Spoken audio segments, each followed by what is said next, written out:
सबको जय मसीह। परमेश्वर का धन्यवाद हो, उसने और एक बार उस साधारण विश्वासी को परमेश्वर का वचन जो आप लोगों के सम्मुख में सुनाने के लिए और सीखने के लिए विशेष करके उन्होंने सहायता किया। मैं तो कोई ऐसे प्रचारक नहीं हूँ, ऐसे साधारण विश्वासी हूँ, लेकिन फिर भी जब परमेश्वर का वचन ये जब लेके आते हैं तो ये मेरा वचन नहीं है, लेकिन ये परमेश्वर का वचन बोलकर आप लोग सुन लीजिए और भूल त्रुटि हुआ तो आप लोग क्षमा कीजिए। विशेष करके हम लोग अभी एक बहुत ही परिचित जो फैमिलियर आप लोग ने इसको बहुत बार पढ़े है घर में और सुने भी है, इसके बारे में हम लोग अभी सुनेंगे। एक धनी युवक के बारे में जो मत्ती रचित सुसमाचार में लिखा है। मत्ती रचित सुसमाचार निकालिए, उसमें से हम लोग देखेंगे 19 अध्याय का 16 से लेके 22 तक पढ़ेंगे हम लोग। उसमें ऐसा लिखा है, मैं हिंदी में पढ़ना चाहता हूँ। मत्ती रचित सुसमाचार 19 अध्याय 16 to 22। उसमें ऐसा लिखा है, एक मनुष्य यीशु के पास आया और उससे कहा, हे गुरु, मैं कौन सा भला काम करूं कि अनंत जीवन पाऊं? उसने उससे कहा, तू मुझसे भलाई के विषय में क्यों पूछता है? भला तो एक ही है, पर यदि तू जीवन में प्रवेश करना चाहता है तो आज्ञा को माना कर। उसने उससे कहा, कौन सी आज्ञा है?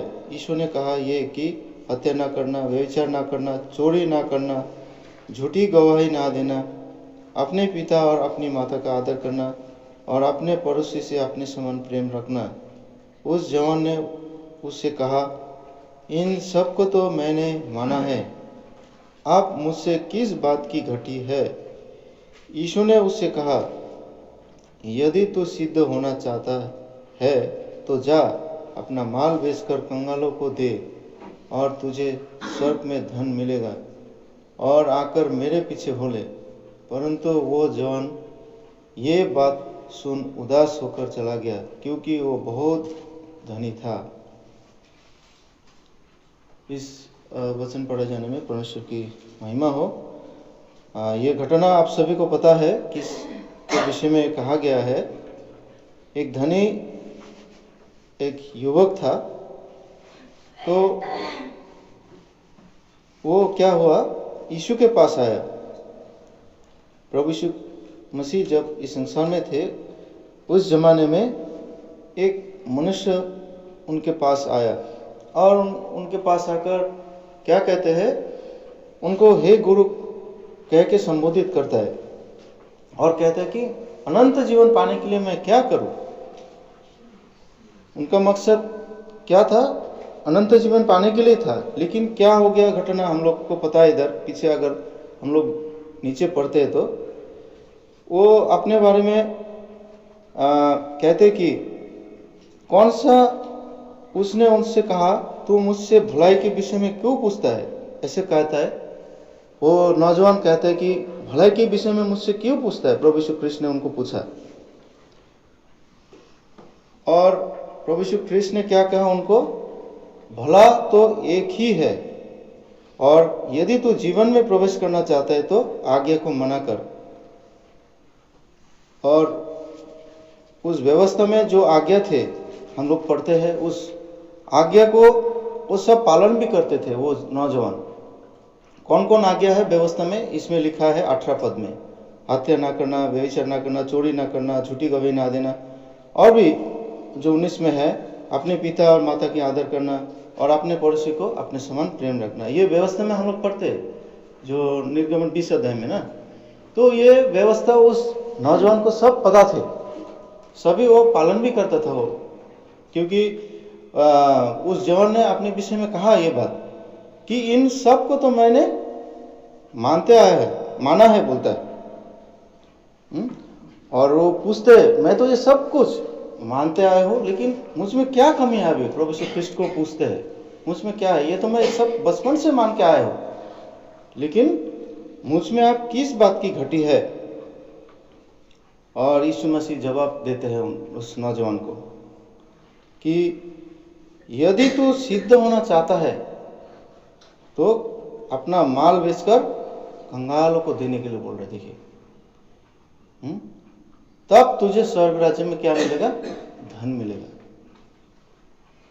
और आकर मेरे पीछे भूले बोलता है प्रभु यीशु कृष्ण ने। परंतु उस नौजवान ने माना क्या? प्रभु का बात, प्रभु यीशु कृष्ण का बात।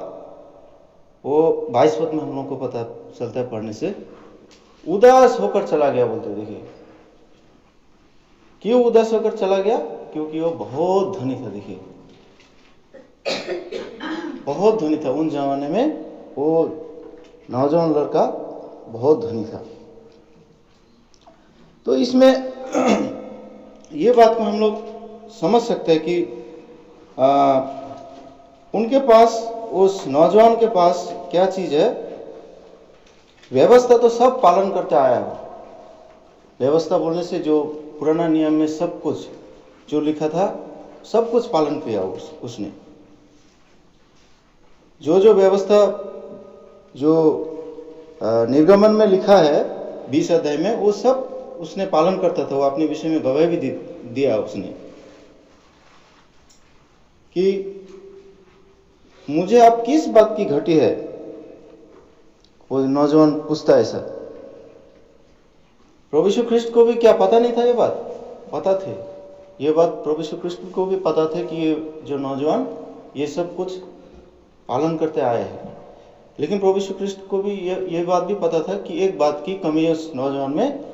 तब क्या होगा? अगर ये मान जाएगा तो तब ये सिद्ध हो सकता है। इसलिए उन्होंने ये बाद में पॉइंट किया कि यदि तू सिद्ध होना चाहता है तो अपना माल बेचकर मेरे पीछे हो ले। लेकिन हम देख पाते हैं उस नौजवान इस बात से खेदित होकर चला गया। तो आजकल देखिए संसार में हमारे मसीह जो जन है, मसीह विश्वासी के बच्चे लोग बोलिए,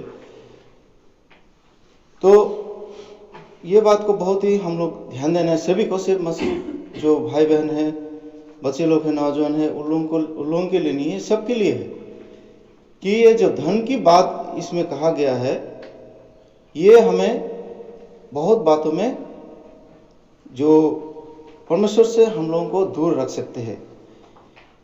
जैसे इस नौजवान क्या किया? प्रभु यीशु ख्रिस्ट की बातों को उस बातों को उन्होंने आगे को नहीं माना और वो उदास होकर चला गया। हम लोग भी कभी कभी उदास हो जाता है किसी कारणवश। प्रभु अगर हमसे बातें करते थे, बेटे तुम्हारे में ये कमी है, घटी है, इसको तुमको ठीक करना है, लेकिन हम लोग उस बातों को अगर नहीं मानते, उदास होता है, तो प्रभु भी हम लोगों का जीवन से प्रसन्न नहीं होंगे। जो इस नौजवान सब बातों में वो ठीक थे, हम लोग पढ़ा इधर सब बातों में हो, लेकिन एक बात जब कहा प्रभु यीशु ख्रिस्ट ने, ये बात अगर तुम मान लेते हो, अगर ये बात मान लेते तो सच में वो क्या हो जाता? सिद्ध हो जाता। लेकिन उन्होंने नहीं माना। क्यों नहीं माना? ये क्योंकि वो बहुत धनी था। देखिए, धन का क्या था? वो धन का प्यारी था, वो मतलब प्यारा था। वो धन के ऊपर बहुत उनका मन था। और वचन में हम लोग सभी को पता है धन के बारे में बहुत जो विषय को कहा गया है। धन के बारे में बहुत विषय कहा गया है इसमें, जो हम लोग इधर पढ़ने से पता चलेगा। देखिए, जो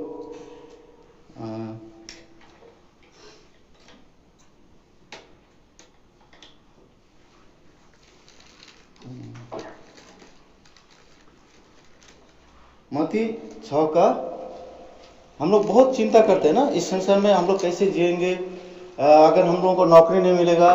नौजवान लोगों को क्या अभी सोच है? सभी को सोच है कैसे हम लोगों का गुजारा होगा इस संसार में, कैसे हम लोग जी सकते हैं।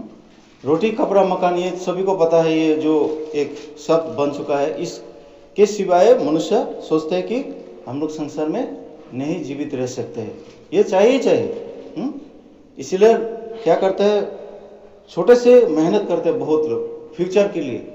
फ्यूचर में हम लोग ये करेंगे, कोई कोई बोलता है, अगर स्टूडेंट को पूछा जाए तो वो क्या बोलेंगे, कोई बोलता है डॉक्टर बनेंगे, कोई बोलेंगे इंजीनियर बनेंगे।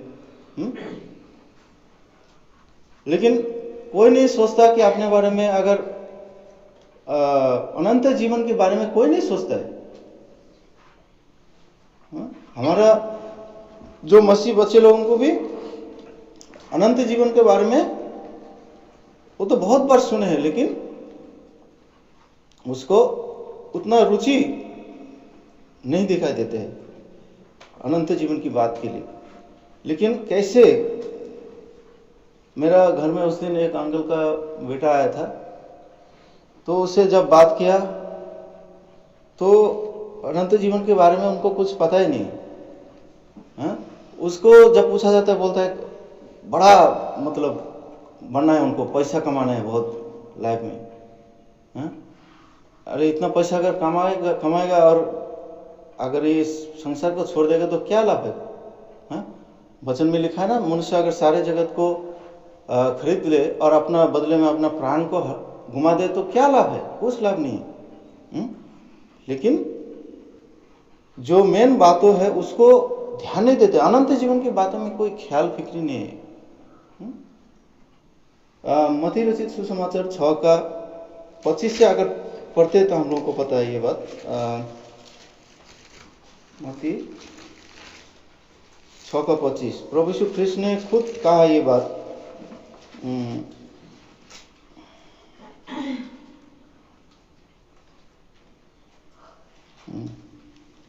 परमेश्वर और धन के बारे में लिखा है इसमें।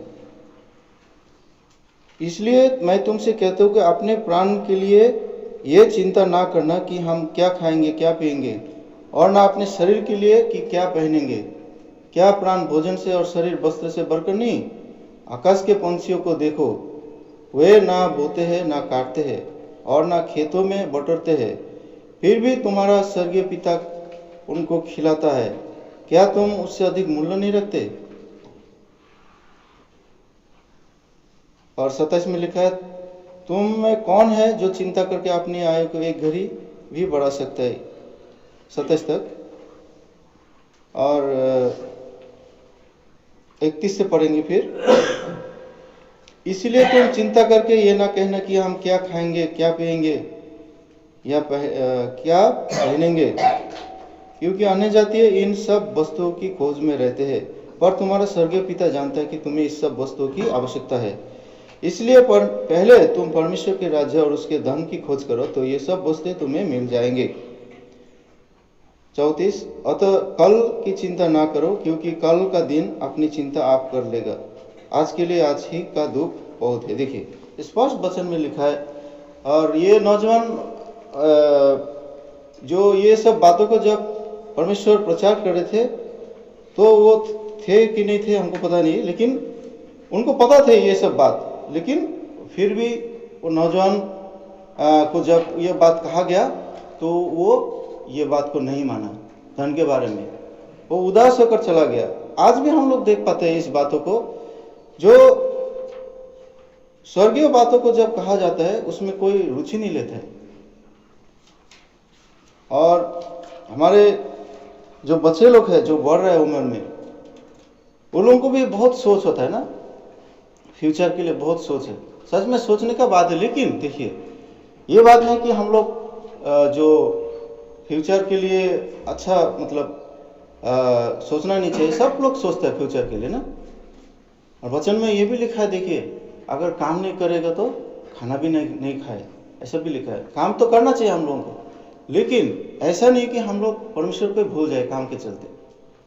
जो ब्रदर हमारा जोनाथन ब्रदर अभी एक लिस्ट क्या बोलते हैं सबोध से हम लोगों को जो बाइबल अध्ययन ले रहा है, तो उसमें हम लोग क्या देखा, वो जो राजा सोलोमन के बारे में हम लोग पढ़ा, वो इतना धन को कमाया, लेकिन बाद में क्या कहते हैं, वो इतना बड़ा बड़ा महल था, इतना सोना चांदी सब कुछ था उसमें, लेकिन वो क्या कहते हैं बाद में, वो सब व्यर्थ है। देखिए ये सब व्यर्थ है।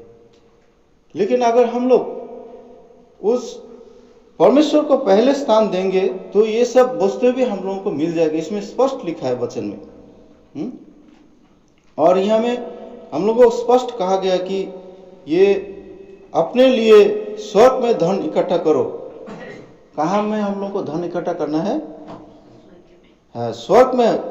6:20 में लिखा है, 19-20 में, अपने लिए पृथ्वी पर धन इकट्ठा ना करो जहाँ कीड़ा और काई बिगाड़ते हैं और जहाँ चोर सेंध लगाते और पुराने हैं, परंतु अपने लिए स्वर्ग में धन इकट्ठा करो जहाँ ना तो कीड़ा और ना काई बिगाड़ते हैं और जहाँ चोर ना सेंध लगाते हैं और ना चुराते हैं, क्योंकि जहाँ तेरा धन है वहाँ तेरा मन भी लगा रहेगा। देखिए, हमको अगर ये बात अगर जो अन्य जाति लोग सुनेंगे अभी हमको जूता मारेगा, बोलते क्या बात करते हैं, वचन का बात बोलता है, यही तो सब कुछ है, पैसा के लिए तो सब कुछ कर रहे आदमी लोग ना। वास्तव में दिखाया जाए तो संसार में इतना जो परिश्रम कर रहे हैं लोग, मेहनत कर रहे हैं, किसके लिए कर रहे हैं? खुद के लिए कर रहे हैं, अपने फ्यूचर के लिए, अपने संतान लोगों के लिए तो कर रहे हैं। लेकिन ये बात भूल जाता है कि प्रभु का वचन क्या कहते हैं? अपने लिए पृथ्वी पर धन इकट्ठा ना करो जहाँ कीड़ा और काई बिगाड़ते हैं।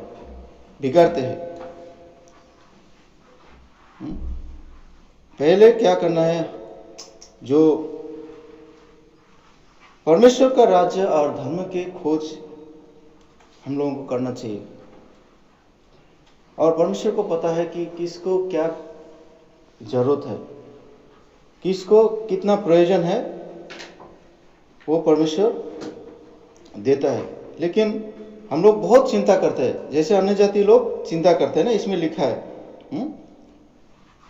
31 पद में जो हम लोग पढ़ा अभी, तुम चिंता करके यह ना कहना हम क्या खाएंगे, क्या पिएंगे, मेरा भविष्य क्या होगा। इतना पढ़ाई तो कर लिया, डिग्री कर लिया, लेकिन अभी का ज़माने में आप बातचीत करके देखिए, ज़्यादातर ऐसा हो रहा है। काम ही नहीं है सच में। अभी देखिए, सेंट्रल जॉब भी नहीं है, स्टेट में भी जॉब नहीं है। ये बहुत चिंता का विषय है। लेकिन प्रभु को चिंता है हम लोगों को क्या आवश्यकता है। समय के अनुसार प्रभु हम लोगों को प्रतिफल देता है। सबको जानता है, प्रभु सबको जानता है कि ये मेरा बेटा को क्या प्रयोजन है। प्रभु कहता है कि तुम पहले क्या करो? स्वर्गीय राज्य की खोज करो। 33 पद में हम लोग पढ़ा। पहले हम लोगों को क्या करना चाहिए? स्वर्गीय राज्य और उसके धर्म की खोज करो, यानी परमेश्वर के हाथ हमारा जीवन को समर्पण करना है। तो तब क्या होगा? परमेश्वर हम लोगों को जो हमारा प्रयोजन है उनको पता है। देखिए, पर तुम्हारा स्वर्गीय पिता जानता है कि तुम्हें इन सब वस्तुओं की आवश्यकता है। प्रभु हम लोगों को समय के अनुसार सब कुछ देता है। तो इसीलिए हम लोगों को क्या करना चाहिए? जो पहले परमेश्वर का राज, उनका धन का खोज करना है, ना कि धन का। अगर धन के पीछे लगेंगे तो क्या होगा? धन के बारे में लिखा है, ये रुपया माने सब क्या है? बुराइयों का जड़ है, जिसे प्राप्त करने के लिए क्या किया? बहुत ने अपने विश्वास से डगमगा गया। लिखा है, इसमें लिखा है, देखिए, जो धन के बारे में 1 तिमोथी 6:10 से पढ़ेंगे। 1 तिमोथी, इसमें से लिखा है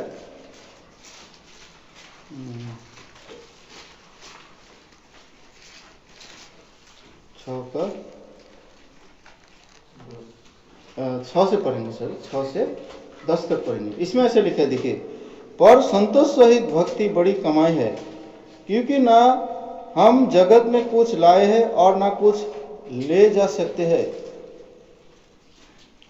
यदि हमारे पास खाने और पहनने को हो तो इन्हीं पर संतोष करना चाहिए। पर जो धनी होना चाहते हैं वे ऐसी परीक्षा फंदे और बहुत सी व्यर्थ और हानिकारक लालसा में फंसते हैं जो मनुष्य को बिगाड़ देती है और विनाश के समुद्र में डुबा देती है। और 10 में से लिखा है, क्योंकि रुपया का लोभ सब प्रकार की बुराई की जड़ है, जिसे प्राप्त करने का प्रयत्न करते हुए बहुत ने विश्वास से भटक कर अपने आप को नाना प्रकार की दुखों से छलनी बना लिया है। देखिए, हम लोगों को इससे दूर हटने के लिए भी तीमुथियुस ने इसको सलाह दिया है कि हे 11 में, पर हे परमेश्वर के जन, तू इन बातों से भाग, धर्म, भक्ति, विश्वास, प्रेम, धीरज और नम्रता का पीछा कर। तो देखिए, तो इसमें भी यही बात है कि हम लोग जानते हैं कि हम लोग इस संसार में कुछ नहीं आए, खाली हाथ आए, खाली हाथ ही जाना है हम लोगों को। लेकिन बात क्या है, हम लोग जब संसार में रहते हैं तो संसार के बातों में हम लोग क्या होता है, उलझन में संसार को जब देखते हैं हम लोगों को भी प्रलोभन में आ जाते हैं हम लोग। लेकिन ऐसा हम लोग को नहीं करना चाहिए। यदि हमारे पास खाने और पहनने के हो, उसी में हम लोगों को संतोष करना चाहिए, वचन में स्पष्ट कहा गया इसमें। लेकिन क्या करते हैं हम लोग, हमारे जो क्या बोलते हैं चाहना, वो क्या होता है, संतुष्ट नहीं है हम लोगों को, और भी चाहिए और। इसीलिए क्या होता है, हम लोग परीक्षा में और फंदे में फंस जाते हैं। देखिए, जब हम लोगों का और भी लोभ बढ़ जाता है, इसमें ऐसा लिखा है 9 पद में, पर जब धनी होना चाहते हैं वो ऐसी परीक्षा और फंदे और बहुत सी व्यर्थ और हानिकारक लालसा में फंसते हैं। देखिए, जब क्या होगा, हमको बड़ा होना है, ये सब इतना पैसा, करोड़ पैसा कमाना है हमको, तो अगर ऐसा हम लोग करते हैं तो क्या होगा, हानिकारक लालसा में फंसते हैं और मनुष्य को बिगाड़ देते हैं और समुद्र में डुबा देते हैं। और 10 पद में अभी पढ़ा हम लोग, अभी पढ़ा कि रुपये का लोभ जो क्या है ना, सबसे बुराई का जड़ है बोलते हैं। ये पैसा कमाने के लिए क्या करते हैं आदमी लोग, बहुत सी झूठ की सहारा लेता है। कोई भी अगर आप ऑफिस में जाएंगे तो, जो स्टेट गवर्नमेंट ऑफिस बोलिए, और कोई भी, सब में क्या है अभी घूस, खाली वो जो बिना घूस से काम ही नहीं करते वो लोग, इतना जो गंदा हो गया अभी। तो क्या है, वो क्यों होता है, ये जो है ना रुपया का लोभ, इसे प्राप्त करने के लिए क्या करता है, विश्वासी लोगों में भी बहुत जन क्या हो गया, अभी इसमें लिखा है, विश्वास से भटक कर अपने आप को क्या नाना प्रकार के दुखों से छलनी बना लिया है। देखिए, तो हम लोगों को क्या करना है, सचेत रहना है इससे। पैसा, रुपया, ये सब हम लोगों को आवश्यकता है, लेकिन जो जितना जरूरत है उतना है, उससे ज्यादा हम लोगों को लोभ नहीं करना चाहिए। जैसे राजा दाऊद कहता है अपने वचन में कि हे प्रभु, तू मुझे इतना गरीब भी नहीं बना कि मैं चोर हो जाऊं ना, और इतना धनी भी नहीं बना कि मैं आपको भूल जाऊं। हमें ऐसा नहीं प्रार्थना करना चाहिए कि हम प्रभु तू मुझे धनी करोड़पति बना दे, हम मुकेश अंबानी जैसा करोड़पति अरबपति बना दे। प्रभु जानता है किसको कितना जरूरत है, लेकिन पहले हम लोगों को क्या करना चाहिए, पहले उनका राज और धार्मिकता का खोजी हम लोगों को करना चाहिए। हाँ, नौजवानों को भी यही सलाह देना चाहता हूँ कि हम लोगों को पहले क्या करना चाहिए, परमेश्वर का राज्य, जो धनी युवक ने इतना अच्छा था, वो उसके जीवन के बारे में हम लोग पढ़ा, वो सब कुछ वो व्यवस्था को पालन करता है। लेकिन जब परमेश्वर ने बोला कि तुम्हारे बाद में एक, यदि तो सिद्ध होना चाहता है तो एक काम कर, अपना माल बेचकर कंगालों को दे दे। अगर वो करता सच में कितना वो आशीषित हो जाता, लेकिन उसने नहीं किया। आज प्रभु, आप हो सकते हैं नौजवान, आप अच्छा हो सकते हैं, प्रभु का सब बात आप मानते हैं, संडे स्कूल में भी आप बैठते हैं, यूथ क्लास में भी बैठते हैं, सभी सभा में अटेंड होते हैं, लेकिन अभी तक आपने परमेश्वर की जो आज्ञा है अनंत जीवन के बारे में, उस आज्ञा को अगर पालन नहीं किया, उसको क्या करना चाहिए, हम लोगों को पालन करना चाहिए। और साथ ही साथ जो प्रभु का वचन है, हम लोगों को बढ़ते रहना है हम लोगों को। क्योंकि हम में से नौजवान लोग कोई कोई उधर भी पाए हैं अभी। तो हम लोगों को क्या करना चाहिए? नौजवान लोग जो प्रभु में और भी दिन प्रतिदिन बढ़ते रहना है हम लोग को। क्योंकि एक बच्चा को हम लोग देख पाते, छोटे बच्चे को मान लीजिए, दूध ही अगर पीते रहेंगे तो उसका क्या बोलता है, उसको बढ़ना भी चाहिए, सिर्फ दूध से नहीं होगा ना, उसको क्या प्रोटीन भी खिलाना पड़ेगा, मीट मछली भात ये सब अच्छा अच्छा खाना भी उनको देना चाहिए ना। उसी प्रकार विश्वासी के जीवन भी वही है। ये क्या बोलता है, इसमें लिखा है ना, क्या बोलता है, 1 कोरिन्थियों में लिखा है ना, ये बात को प्रेरित पौल ने लिखा है, 3:2 में लिखा है। देखिए, एक विश्वासी उसी जगह में स्थिर नहीं रहना है, चाहे नौजवान हो या नया विश्वासी जो भी है, हम लोगों को बढ़ते रहना है। 3:2 में अगर पढ़ेंगे तो इसमें लिखा है, सर मैंने तुम्हें दूध पिलाया, अन्न ना खिलाया, क्योंकि तुम उसको नहीं खा सकते थे, वरन अब भी नहीं खा सकते हो, क्योंकि आप तक शारीरिक हो, इसलिए कि जब तुम्हें डार झगड़ा है तुम शारीरिक नहीं। देखिए, प्रेरित पौलुस ने कोरिन्थियों विश्वासी लोगों को ये कहता है, कोरिन्थियों विश्वासी लोगों में क्या थे, अभी तक वो लोग शारीरिक ही है। देखिए, इतना दिन हो गया, अभी भी वो प्रभु में बढ़ना चाहिए आत्मिक रीति से, लेकिन वो बढ़ने के बदले में क्या होता है, और भी नीचे नीचे नीचे आ रहा है, आत्मिक पतन हो रहा है लोग। आत्मा में शुरू करके, जैसे गलाती पत्र में लिखा है ना, वो प्रेरित पौलुस, आत्मिक से शुरू करके क्या अभी शारीरिक में समाप्त करेंगे? ऐसा नहीं है। शारीरिक चीजों से प्रभु ने हम लोगों को बचाया। अभी हम लोगों को क्या है, आत्मिक उन्नति दिन प्रतिदिन होते जाना है। कोरिन्थियों विश्वासी लोगों को प्रेरित पौलुस इसलिए कहता है कि मैंने तुम लोगों को दूध पिलाया, अन्न खिलाया, क्योंकि तुम नहीं, अन्न ना खिलाया क्योंकि तुम नहीं खा सकते थे, वरन अब तक भी नहीं खा सकते। देखिए कितना दुख से वो बोल रहा है कोरिन्थियों विश्वासी लोगों को प्रेरित पौलुस ने। क्यों नहीं खा सकते बोलता है? क्योंकि तुम शारीरिक हो। आत्मिक बातों पर रुचि नहीं, लेकिन शारीरिक बातों के ऊपर उनका ज्यादा रुचि थे, इसीलिए उस कलीसिया में झगड़ा डार ये सब कुछ थे, गंदा बात थे। लेकिन प्रेरित पौलुस कहते हैं कि हम लोगों में ये क्या बोलता है, हिब्रू में अगर पढ़ेंगे तो हम लोगों को पता चलेगा। इब्रानी 5 में है, देखिए उसमें क्या कहता है। इब्रानी 5:12 में लिखा है ऐसा, 12 से 12, 13, 14 को पढ़ेंगे। इसमें से लिखा है, समय के विचार से तो तुम्हें गुरु हो जाना चाहिए था, तो भी यह आवश्यक हो गया है कि कोई तुम्हें परमेश्वर के वचनों की आदि शिक्षा फिर से सिखाए। तुम तो ऐसे हो गए हो, तुम्हें अन्न के बदले अब तक दूध ही चाहिए। देखिए, इब्रानी पत्रिका लेखक भी ये कहते हैं ये बात, क्योंकि दूध पीने वाले बच्चे को तो धर्म का वचन की पहचान नहीं होती, क्योंकि वो बालक है, पर अन्न सयानों के लिए है, जिनके ज्ञानेंद्रिय अभ्यास करते करते भले बुरे के भेद करने में निपुण हो गई है।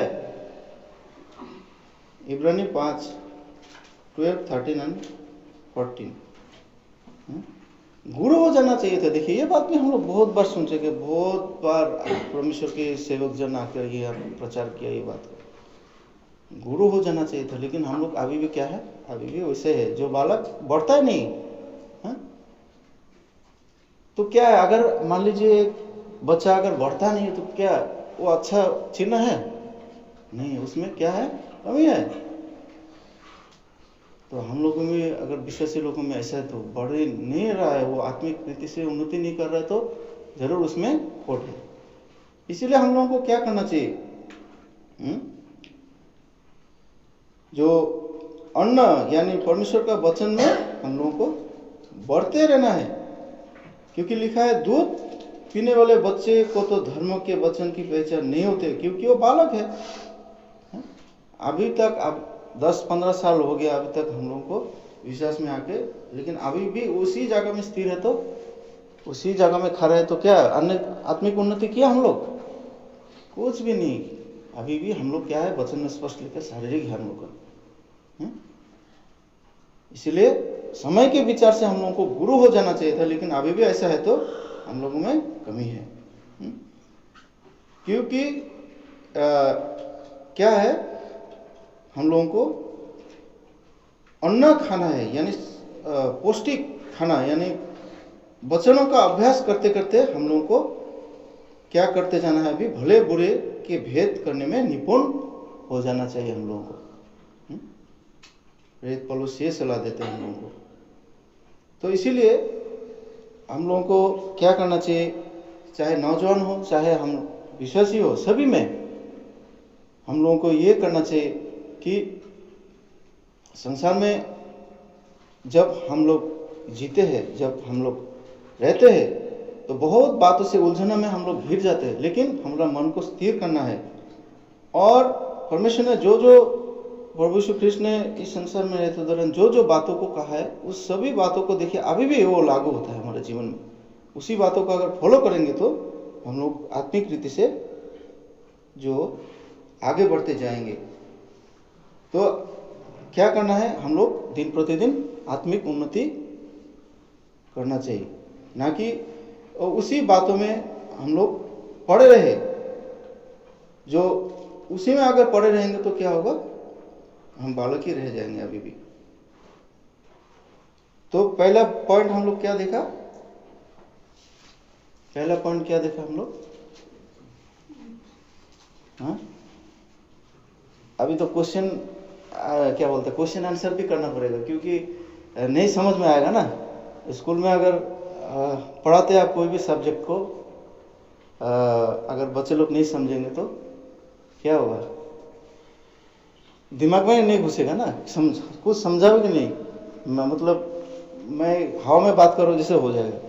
इसलिए अभी क्वेश्चन प्लस आंसर दोनों करने से क्या होगा, सबको, आप बुरा मत मानिए, मैं मतलब क्या बोलेंगे, मैं अपने आप को बड़ा नहीं दिखा रहा हूँ, आप सबके लिए, मेरे लिए भी शिक्षा का लाभ है ये। तो पहले बात हम लोग ने क्या देखा, उस धनी व्यक्ति के बारे में, युवक के बारे में। उसका जीवन में क्या खराबी था, नहीं था, खराबी नहीं था, लेकिन उसमें एक बात की घटी था। वो क्या था, वो बहुत धनी था, बहुत बड़ा धनी था। जब हाँ वो धनी था बहुत, उस धन का लोभ था उसमें। हम लोगों में भी ऐसा नहीं होना चाहिए, धन का लोभ ज़्यादा नहीं होना चाहिए। परमेश्वर जानता है कि ये धन चाहिए तुमको, लेकिन जरूरत से ज़्यादा नहीं है।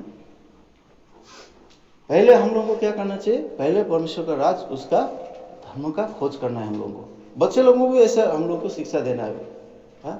अभी तो हम लोग पढ़ा रहे, मतलब बड़ा होकर क्या बनेगा नहीं बनेगा हम किसी को पता नहीं है, लेकिन परमेश्वर का भय से हम लोगों को उनको बढ़ाना है।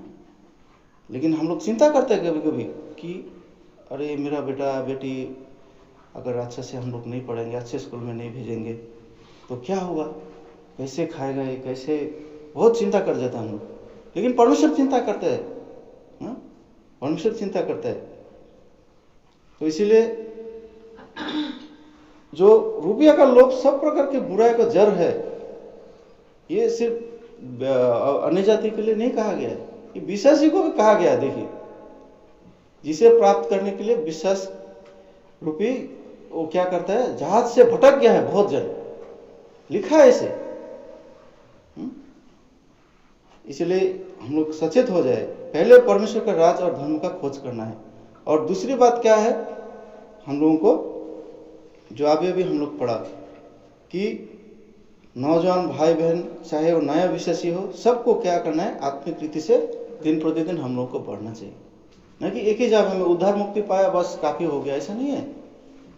दिन प्रतिदिन आत्मिक उन्नति करते रहना है, हम लोगों को अभ्यास करते रहना है। सिर्फ दूध जो हम लोग पी लिया मतलब उद्धार मुक्ति पाया बस खत्म, इसमें नहीं है। ठोस खाना भी खाना चाहिए, यानी आत्मिक उन्नति हम लोग को करना चाहिए। अगर ऐसा करेंगे तो हम लोग क्या करेंगे, हम लोग निपुण हो जाना है। इसमें लिखा है 12 पद में जैसे कहते हैं, समय के विचार से तो गुरु हो जाना चाहिए था। हम लोगों को क्या गुरु होना अच्छा नहीं लगता ना सबको, ज़्यादा रिस्पॉन्सिबिलिटी लेगा, दायित्व लेगा तो ज़्यादा आपको उससे भी लिया जाएगा। लेकिन गुरु होना चाहिए हम लोगों को, वचन में स्पष्ट कहते हैं। देखिए प्रेरित पौलुस कहते हैं, लेकिन हम लोग गुरु नहीं होना चाहते। सभी लोग उसी में बैठना चाहते हैं जो बालक ही रहना चाहता है। तो इसलिए हम लोगों को क्या करना चाहिए, परमेश्वर के ऊपर हम लोगों को ज़्यादा ध्यान केंद्रित करना है, ना कि जो संसार की जो वस्तु है उन पर हम लोगों को ज़्यादा ध्यान केंद्रित करना है। और लूका 12 में भी यही बात है। 12 का 22 से अगर पढ़ेंगे तो लूका 12 का 22 लूक चैप्टर 12 वर्स 22।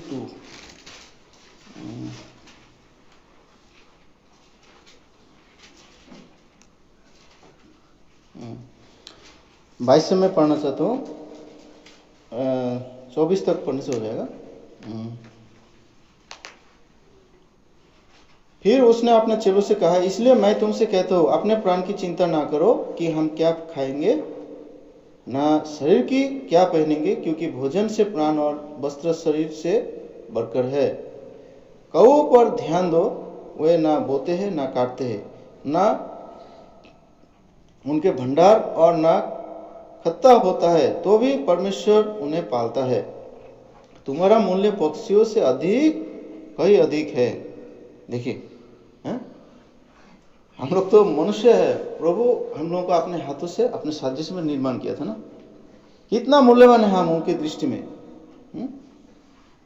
ये जो कौओं का उदाहरण दिया, देखिए कौओं को उदाहरण देने से हमको एलिया का याद आ जाता है। एलिया जब उस नाले के किनारे में जब थे, वो उसको कौन खिलाया? कौवा ही खिलाया। देखिए ना, जब अकाल अनिकाल थे ना, उसी समय भी उनको कौवा ने जाकर खाना खिलाया। तो हम लोग तो कौवा से कितना, मतलब इसमें लिखा है कि तुम पक्षियों से कहीं अधिक मूल्यवान हो। देखिए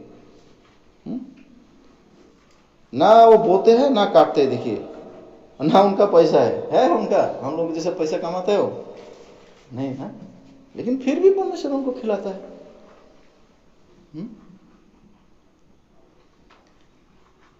और 31 पद में, उसी अध्याय का 31 पद में फिर से कहा गया कि परंतु उसकी राज्य की खोज में रहो तो ये वस्तुएं तुम्हें मिल जाएंगी। देखिए तो हम लोगों को क्या करना है, उनकी राज्य की खोज में लगे रहना है। तो ये वस्तुएं प्रभु खुद हम लोगों को आवश्यकता के अनुसार हम लोगों को देंगे। तो समय हो गया मेरा, इसलिए आप लोग इस बातों को और भी ध्यान से विचार कीजिए अपने मनों में। जो हम लोगों को परमेश्वर का जो वचन जो हम लोग पढ़ते हैं, ये मेरा वचन नहीं, मैं फिर से कह रहा हूँ, ये जो परमेश्वर का वचन है, इसको हम लोग और भी गहन रीति से मनन करेंगे तो और भी प्रभु हम लोग से बातें करेंगे। तो इस बातों को हम लोग फॉलो करें कि हमारा जो जीवन परमेश्वर के हाथ में समर्पण करना है, ना कि हम अपने बुद्धि का सहारा लें। जैसे वो नौजवान ने अपने बुद्धि का सहारा लिया, वो परमेश्वर का बातों को अगर पालन करते तो वो उसका जीवन एकदम फलवंत होता, लेकिन उसने ऐसा नहीं किया।